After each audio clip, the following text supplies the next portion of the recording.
saludo para todos los estudiantes del Centro Arquidiocesano de Evangelización, que estamos caminando poco a poco en este proceso de conocimiento de la palabra de Dios, pero de manera especial en este libro tan especial que es el libro de Génesis.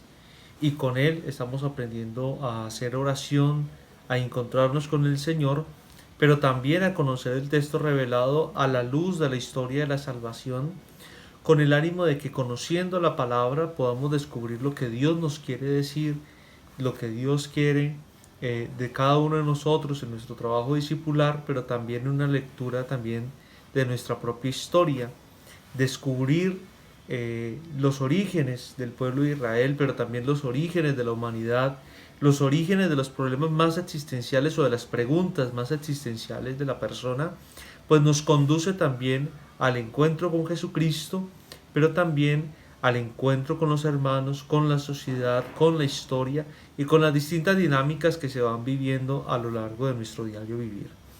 Y eso es lo que hemos ido haciendo poco a poco en los diferentes encuentros que hemos tenido. En cada una de las sesiones hemos abordado los capítulos del 1 al 11 del libro del Génesis, y con este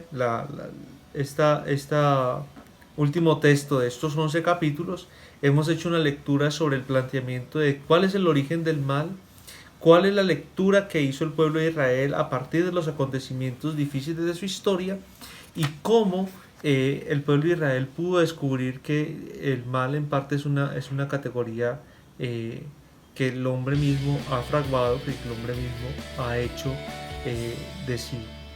Y entonces en ese sentido, pues ahora vamos a abordar el texto de la conocida reflexión o relato de la Torre de Babel, que está en el capítulo 11, versos del 1 al 9. Entonces los invito a que entremos en esa dinámica.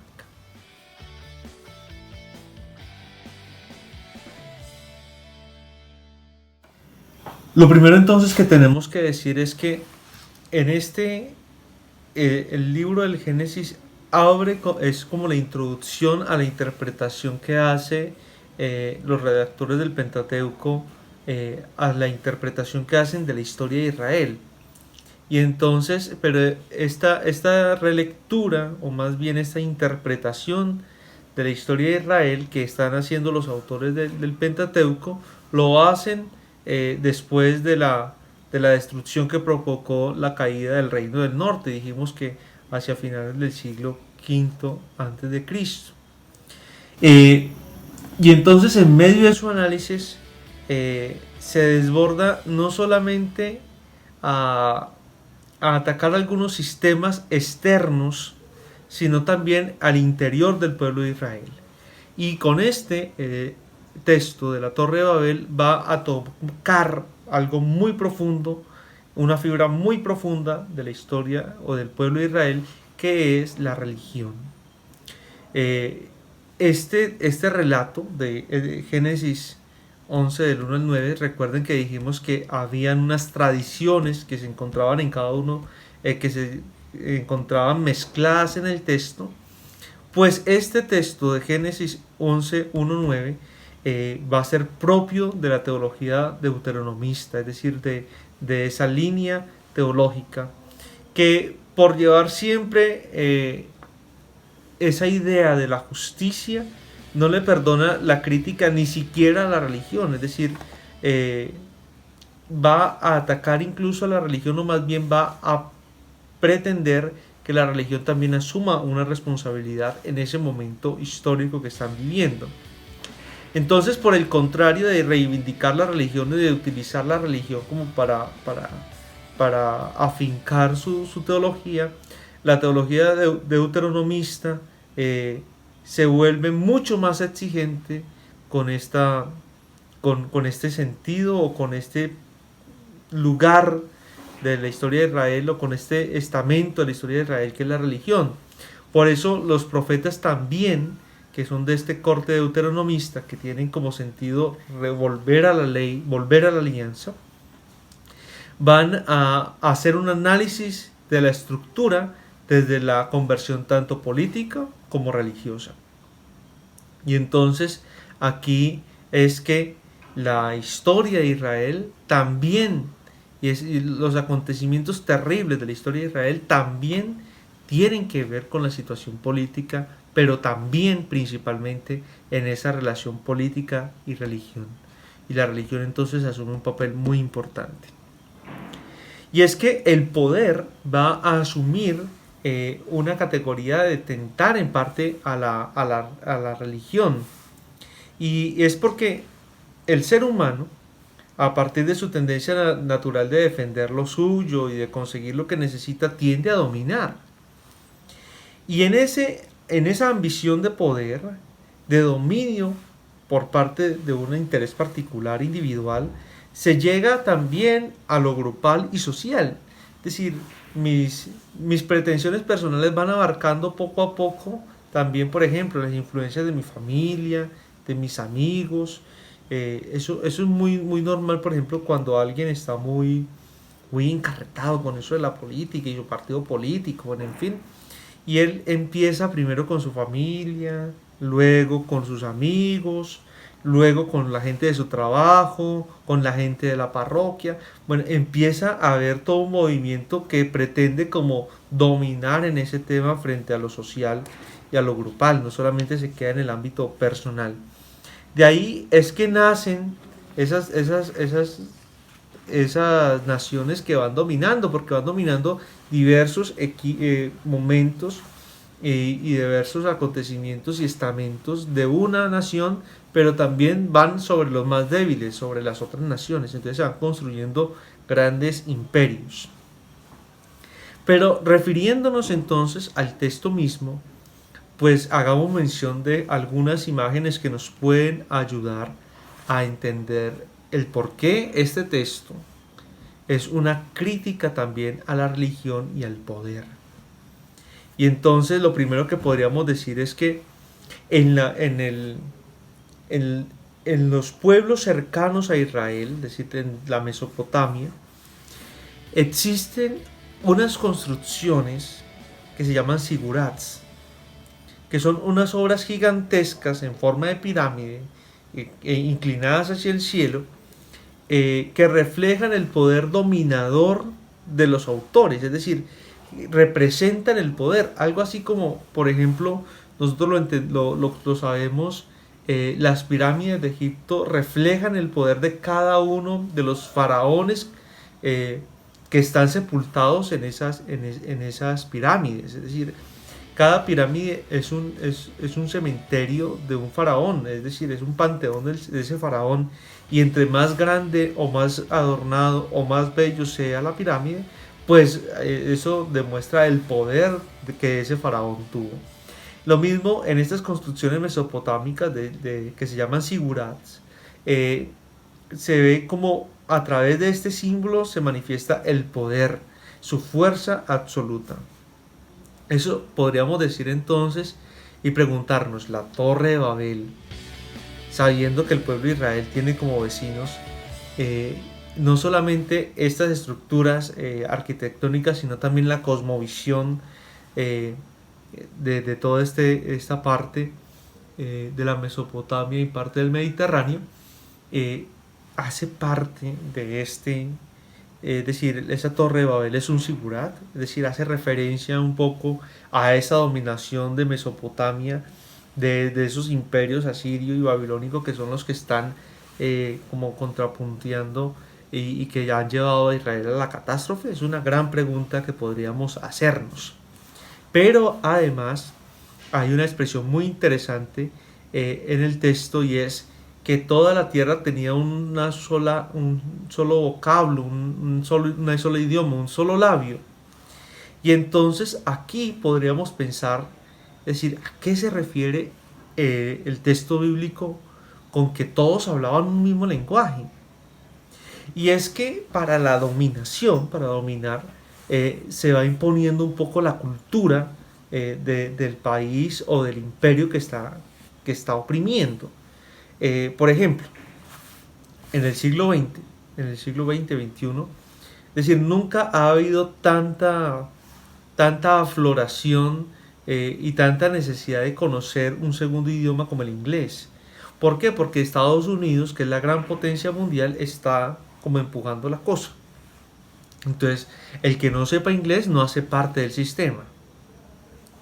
Ahora, poco a poco estamos entrando también, hay mucha gente que sabe, por ejemplo, mandarín. ¿Por qué? Porque es un idioma oriental y ellos también están manejando un poco esa segunda potencia china está moviendo también el mundo. Entonces, hablar mandarín y hablar inglés nos ponen en esa dinámica de hablar un mismo lenguaje económico, social. Lo mismo podríamos entender frente al idioma, es decir, el que todos hablen un mismo lenguaje no significa solamente que estén hablando una sola lengua, sino que hablan un mismo, una misma cosmovisión de poder, de dominación, es decir, están siendo dominados. Es muy interesante porque, por ejemplo, el Imperio Romano, a pesar de que ellos estaban dominando en Judea en el tiempo de Jesús, no se conocía mucho el latín, sino que se conocía era el griego, porque los griegos dominaron la lengua.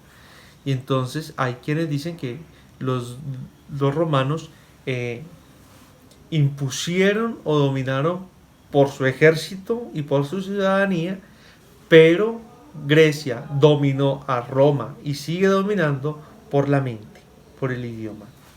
Entonces, esta cosmovisión también nos ayuda a entender eso. Por eso es que Dios, en contra de esta situación de dominación, dispersa un poco las lenguas, no dando respuesta de, bueno, ¿por qué en Israel hay tantos idiomas o tantos dialectos? No, esa no es la respuesta. Es decir, esa no es la pregunta. La pregunta es mucho más existencial. Estamos hablando un mismo lenguaje, un lenguaje de la dominación, y es Dios quien dispersa ese lenguaje para que no se entiendan, es decir, para que no haya cabida a una manipulación comunitaria. En ese sentido, por ejemplo, el Salmo 55, en el versículo 10, va a decir lo siguiente: confunde, Señor, divide sus lenguas, porque veo en la ciudad violencia y discordia. Y entonces a nadie se le ha ocurrido decir que ese texto, como ya lo había dicho, habla de la aparición de las diversas lenguas en Israel, sino que todos están de acuerdo, todos los biblistas y los que recitan el Salmo, están de acuerdo de que se pide a Dios que desbarate los proyectos que tienen los violentos en Israel. Entonces, en ese sentido, la división de las lenguas no es tanto la creación de los idiomas, o menos, escuchen esto, o menos una interpretación de la glosolalia, que es el don de las lenguas, va a ser una cosa mucho más posterior sobre el Nuevo Testamento. Es decir, forzar allí el texto diciendo que el texto hace referencia a la glosolalia, yo creo que es muy exagerado. Es decir, es en parte haciendo esta lectura que podemos identificar un poco eso. En el versículo 11, en el versículo 4 va a haber una expresión: una ciudad y una torre con la cabeza en los cielos. Y entonces esta construcción alta pone a la divinidad como su cúspide. ¿Por qué? Porque el sentido de estas edificaciones, que ya dijimos que llamaban sigurats, van a hacer que primero muestren el poder de quien los construyó, pero segundo es que la religión va a tener un peso muy importante, la fe. Entonces se creía que en estos sigurats, en la parte superior, la divinidad se posaba y allí como que reivindicaba el poder de este opresor. Y es aquí donde está la clave para poder interpretar cómo es que la religión también se ve tentada por el poder, y cómo el poder va a utilizar la religión para poder dominar. Entonces, ese significado teológico de la Torre de Babel, en un momento lo podemos entender como una interpretación de una estructura social, político, económico y cultural, y que utilizan esa pirámide llamada Sigurat. La torre estaba coronada, como lo dijimos, y por ejemplo en Babilonia, que es donde se hacen los zigurats, ese santuario estaba dedicado a Marduk, el dios de los babilonios. Entonces, en ese sentido, la seguranza o la seguridad que da la religión al sistema político es muy importante. Y vamos a descubrir que después de la caída, de la destrucción de Israel, la deportación a Babilonia y el regreso, ya no va a haber más monarquía y hay un entramado político religioso que ya se venía gestando desde David, que fue como en parte unificando, por decirlo de una manera, los poderes del pueblo, tanto religiosos como políticos, culturales, y se van a mezclar. Entonces, por ejemplo, ya en el tiempo de Jesús vemos como el Sanedrín tiene no solamente una incidencia política, sino también una incidencia muy fuerte religiosa, es decir, es esa amalgama entre religión y política lo que también presentamos aquí. Entonces, la narración del Génesis resalta con énfasis de que esa torre hacía famosos a sus constructores. En el versículo 4 va a decir así, que con el poder logrado iban a hacer lo que ellos quisieran, va a decir el texto en el verso 6. Y apenas es obvio pues, que todo imperio, con toda fuerza política, tenga también un interés de captar la fuerza de lo religioso para su propio beneficio, que es el afianzamiento de su estructura de poder, de su estructura socioeconómica y sociopolítica. Si lo religioso bendice eso, el imperio camina más seguro. Es decir, la religión se constituye así en un apoyo muy importante y la justificación en parte de todas las injusticias de las estructuras que sostienen el imperio. Es decir, nosotros somos hijos de esa amalgama entre imperio y Estado. Pero a esta situación tan difícil, Dios hace un juicio. ¿Y cuál es ese juicio? Es decir, es que la estructura político-económica opresora que ha buscado siempre a lo largo de la historia tener de su parte la estructura religiosa para encontrar de ella la bendición y el apoyo, como ya lo hemos visto, para así quebrantar fácilmente la rebeldía, porque pues en parte la gente en su sistema religioso obedece. Esta estructura siempre va a ser condenada por Dios. Va a ser condenada porque la estructura religiosa que se preste para bendecir el poder opresor se hace responsable también del mal en el mundo que se concentra en esa opresión, en esa muerte, en ese sufrimiento al que el sistema religioso apoya. El Pentateuco en los primeros 11 capítulos del Génesis ha indicado quiénes fueron los verdaderos responsables del hundimiento de Israel, de ese fracaso existencial de su historia, y aquí con la narración de la Torre de Babel también está llamando un poco a cuentas a esta estructura religiosa también. Por eso la narración de la Torre de Babel implica el descenso de Dios. Yahvé baja asombrado de la obra de los hombres. Pareciera que Él hace uso también de la estructura religiosa, de la estructura política y religiosa que se le ha asignado como en el Sigurat, ese primer lugar, para confundir, es decir, para destruir ese imperio político, económico, cultural y religioso que es fruto de la codicia, que engendra la muerte y que desbarata en parte el proyecto que Dios tiene para su pueblo.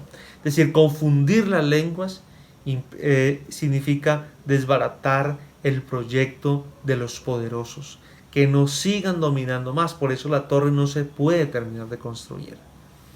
Es decir, que hemos avanzado en una lectura que ya no solamente los responsables del mal de Israel son los agentes externos, Los responsables no es Dios, eso nos quedó muy claro en los primeros capítulos porque Él todo lo creó bueno.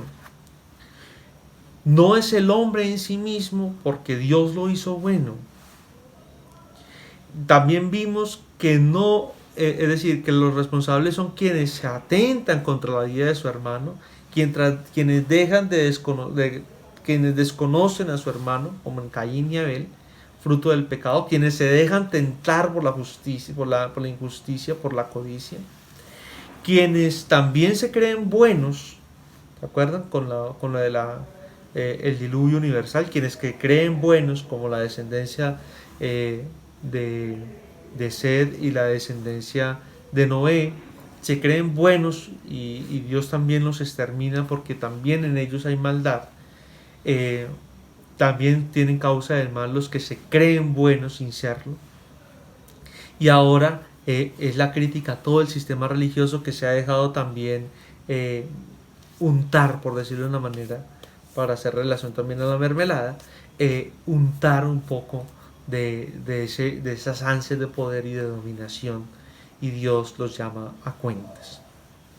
Es decir, y ya para concluir un poco todo este camino que hemos hecho de los capítulos del 1 al 11, con esta narración de la Torre de Babel obtenemos una clave más para comprender esta historia de Israel. Y aquí aprendemos que también el mal apareció en el pueblo cuando se puso al servicio de las estructuras socioeconómicas, sociopolíticas y religiosas del estado de turno. Es decir, el como agachar la cabeza y el presentar nuestra religión, nuestra cultura, nuestra ley, nuestra alianza con Dios a la dominación al imperio que nos dominaba en ese momento, fue el gran error de Israel. Y eso ayuda y causa más bien que también Israel sea la responsable del mal social, del mal histórico que está viviendo. Esto nos lleva a preguntarnos a nosotros cuántas veces nosotros también como que bendecimos con nuestras pocas posturas también de defender nuestra fe y de presentarnos también muy amalgamados, que ya no podemos ni siquiera decir nada frente a las injusticias, porque creemos también que en política nosotros no debemos meternos, pero tampoco nos oponemos a los sistemas económicos y políticos culturales que van en contra también de nuestra fe, sino que por el contrario también como que ayudamos a remachar esa idea.